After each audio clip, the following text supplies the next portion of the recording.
या आप उस काम को अच्छे तरीके से करते हो।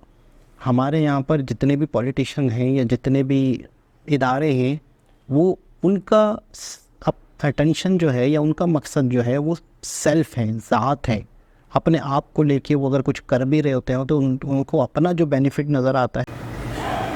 अस्सलाम वालेकुम, नमस्ते, सत श्री अकाल। उम्मीद करता हूँ ठीक होंगे, खुश होंगे दोस्तों। जहाँ रहें खुश रहें, माँ बाप का ख्याल करें, क्योंकि माँ बाप हैं तो सभी कुछ। दोस्तों आज की हमारी वीडियो है real reason behind Pakistan economic downfall. Indian chief economics adviser explain, बहुत बड़ी शख्सियत ये चीज़ एक्सप्लेन करेगी तो सुनने के काबिल है। Happiness through curiosity on TRS Clips.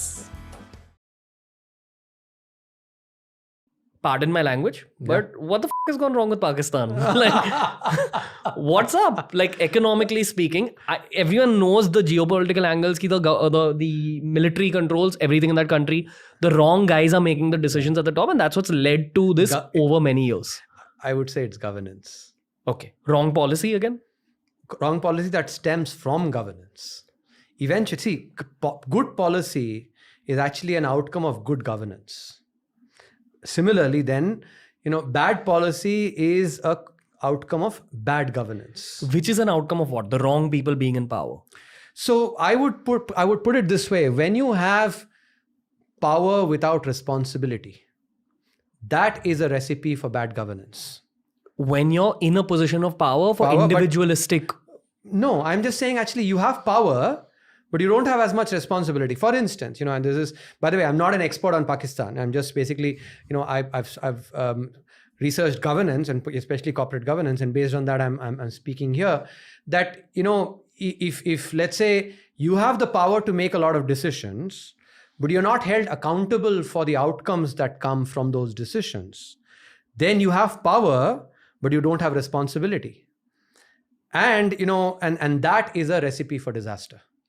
So because the military controls everything there, if there are wrong decisions, it's not really outcomes. So they end up making the decisions, but they're not held accountable for the outcomes that come out of it.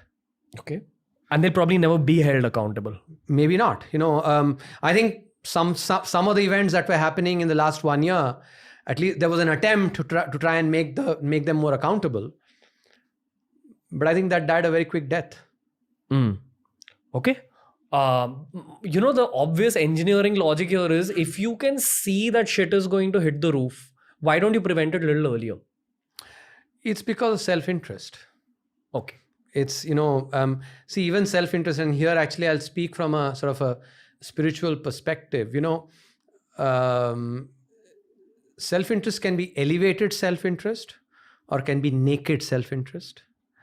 When it's elevated self-interest, you want to do good, let's say, for the country because you derive satisfaction out of doing good.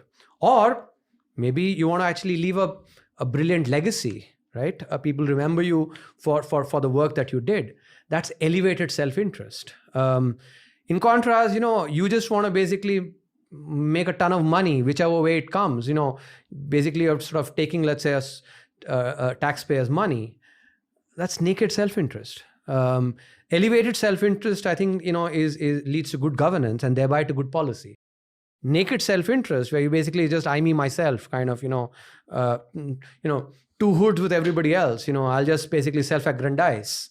I think that leads to bad governance and then eventually to bad policy as well. So if you enjoyed this video, subscribe to TRS Clips for more. जी जनाब, बड़ी गहरी बात कि आप responsibility लेते हैं या नहीं, आप उस काम को करने का सोचते भी हैं या नहीं, अच्छे से अच्छे तरीके से करने का।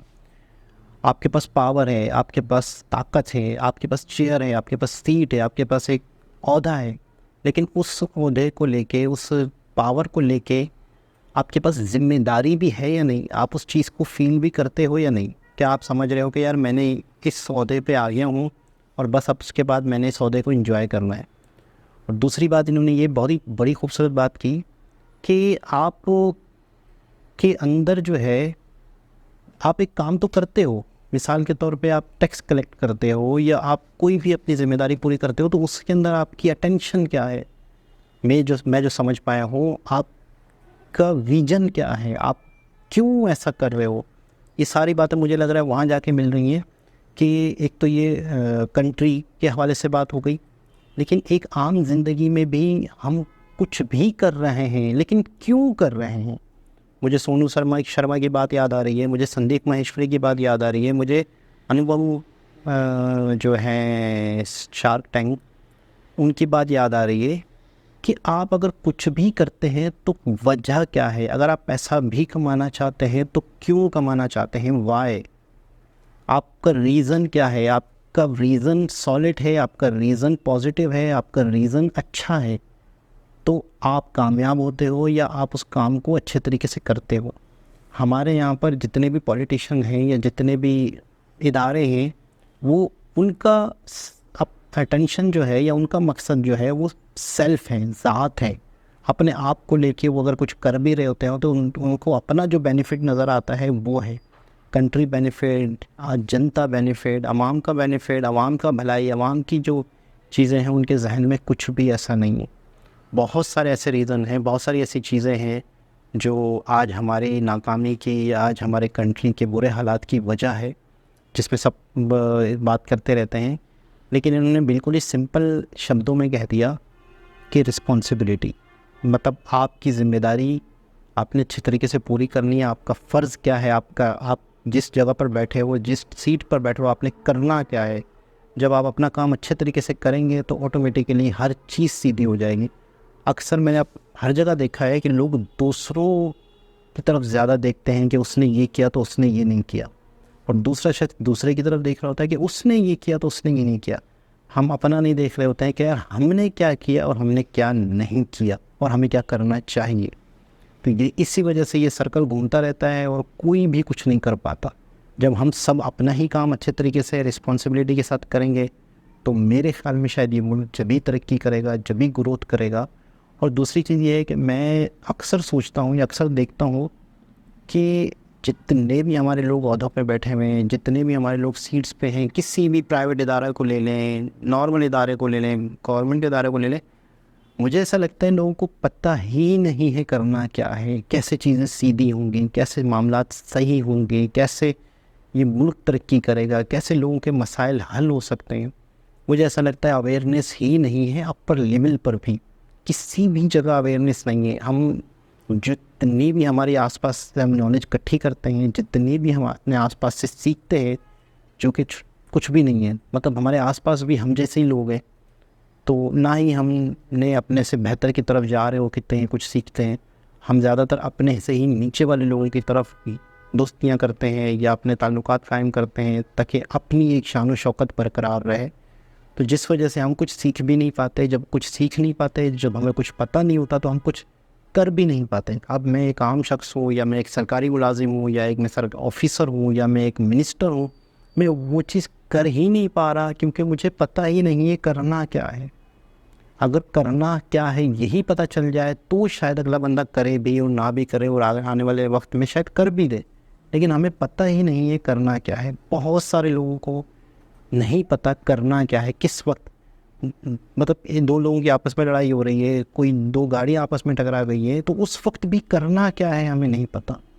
आपको सच बता रहा हूँ, वाकई करना क्या है, किस वक्त क्या बिहेवियर होना चाहिए, किस वक्त क्या लैंग्वेज होनी चाहिए, किस वक्त क्या टून होनी चाहिए, किससे कैसे बात करनी चाहिए, कोई इंटरव्यू देने जा रहा है तो उसको कैसे इंटरव्यू देना चाहिए, कुछ भी नहीं पता। इसी वजह से बहुत सारी चीज़ें बिगड़ी हुई हैं। जब हमें पता चल जाए करना क्या है, किस काम से, किस मूवमेंट से चीज़ें बेहतर होगी, तो ही शायद चीज़ें बेहतर हो। दोबारा किसी और के साथ आपसे मुलाकात होगी। जब तक के लिए अल्लाह हाफ़िज़।